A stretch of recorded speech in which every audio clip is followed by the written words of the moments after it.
Hi hello नमस्कार. मी Tejashri. Fusion कट्टा या आपल्या युट्यूब चॅनलवर तुम्हा सर्वांचं खूप खूप स्वागत आहे. आज आपण बनवणार आहोत झणझणीत सुकं चिकन. चला तर मग आता आपण सुरुवात करूया. आणि आता आपण अद्रक, लसूण, कोथिंबीर आणि हिरवी मिरचीची पेस्ट करून घेणार आहोत, ग्रीन पेस्ट.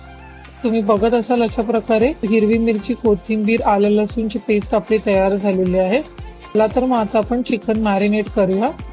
त्यासाठी इथे मी 1 किलो चिकन घेतलेलं आहे आणि त्यात आपण आता हळद आणि हे जी हिरवी मिरचीची पेस्ट आहे ती 2 ते 3 चमचे, त्यानंतर मीठ टाकून आपण हे व्यवस्थित मिक्स करून घेणार आहोत. हे व्यवस्थित मिक्स झालेलं आहे.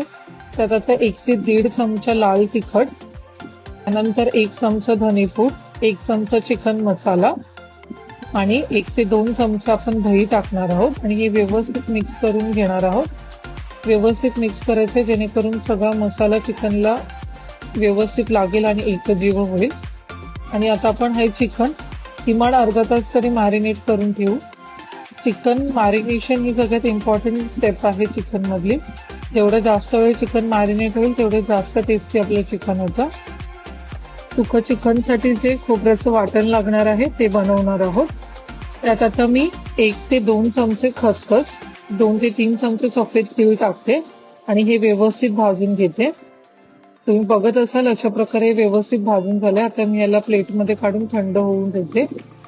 त्यानंतर त्याच कढईत मी इथे अर्धी वाटी सुकं नारळ घेतलेलं आहे. त्याचे असे काप केलेले आहेत आणि ते व्यवस्थित आपण भाजून घेणार आहोत. सुकं खोबरंही आपल्याला व्यवस्थित भाजून घ्यायचंय. तुम्ही बघत असाल अशा प्रकारे आपलं खोबरं भाजून झालेलं आहे. आता मी याला ताटात काढून थंड होऊ देते. त्याच कढईत आता आपण थोडंसं तेल टाकणार आहोत आणि 1 ते 2 कांदे मी लांब पातळ चिरून घेतलेले आहेत. त्यानंतर 4 ते 5 लसणाच्या पाकळ्या टाकणार आहोत आणि हे व्यवस्थित आपल्याला फ्राय करून घ्यायचे जेणेकरून कांदा आणि लसणाचा कच्चेपणा निघून जाईल. तुम्ही बघत असाल अशा प्रकारे व्यवस्थित फ्राय झाले. एका ताटात काढून थंड करून घेऊया. आता आपल्याला हे सगळे इन्ग्रेडियंट्स थंड झाले की मिक्सरमध्ये वाटून घ्यायचे. त्यासाठी इथे मिक्सरच्या भांड्यात मी भाजलेलं सुकं खोबरं, त्यानंतर 2 ते 3 चमचे डाळवा पण भाजलेला नाहीये कारण तो भाजलेला आहे. त्यानंतर खसखस आणि तीळ टाकून हे आधी वाटून घेणार आहोत जेणेकरून खोबरं व्यवस्थित वाटलं जाईल. नाहीतर काय होतं, कधी कधी वाटण्यात खोबऱ्याचे तुकडे तसेच राहतात.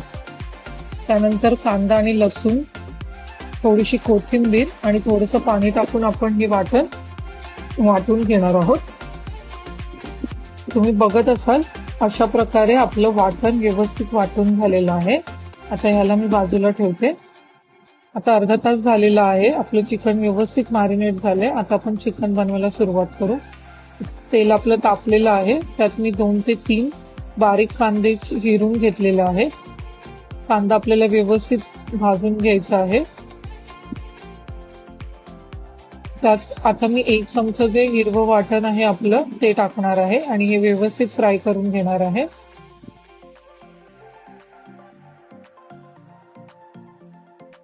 तुम्ही बघत असाल कांदा आपला व्यवस्थित फ्राय झालेला आहे. आता याच्यात मी 2 ते 3 छोटे टोमॅटो बारीक कापून घेतलेले आहेत ते टाकणार आहे.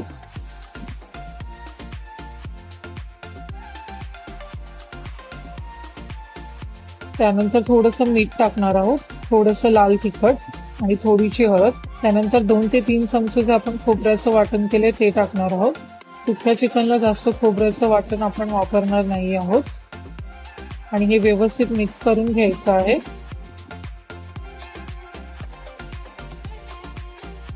त्यानंतर थोडंसं चिकन मसाला टाकणार आहोत आणि मसाला आपल्याला व्यवस्थित भाजून घ्यायचा आहे.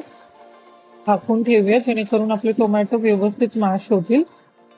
तुम्ही बघत असाल अशा प्रकारे आपले 5 मिनिटं झालेत आणि टोमॅटो व्यवस्थित मॅश झालेले आहेत. आता त्यात आपण जे मॅरिनेट केलेलं चिकन आहे ते टाकणार आहोत आणि आपल्याला हे व्यवस्थित मिक्स करायचं आहे जेणेकरून मसाला सगळ्या चिकनला व्यवस्थित लागला जाईल आणि एकजीव होईल.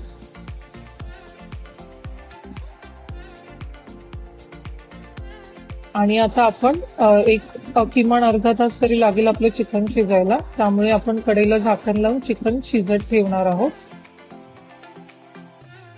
आपलं चिकन व्यवस्थित शिजलेलं आहे. चिकन आणि मसाला व्यवस्थित एकजीव झालेला आहे. आता मी थोडीशी कोथिंबीर टाकते आणि अशाच प्रकारे झणझणीत सुकं चिकन आपलं तयार झालेलं आहे. आता मी याला सर्व करून घेते. वेळात वेळ काढून तुम्ही माझी ही रेसिपी बघितली त्यासाठी मनापासून धन्यवाद. तुम्ही जर चॅनलवर नवीन असाल तर प्लीज चॅनलला सबस्क्राईब करा. शिवाय बेल आयकॉनवरही क्लिक करा, म्हणजे जेव्हा केव्हा मी नवीन रेसिपी अपलोड करेल त्याचं नोटिफिकेशन तुम्हाला येईल. चला तर मग आता आपण पुन्हा भेटू अशाच एका नवीन आणि मस्त रेसिपी सोबत. तोपर्यंत मस्त खा आणि मस्त राहा. धन्यवाद.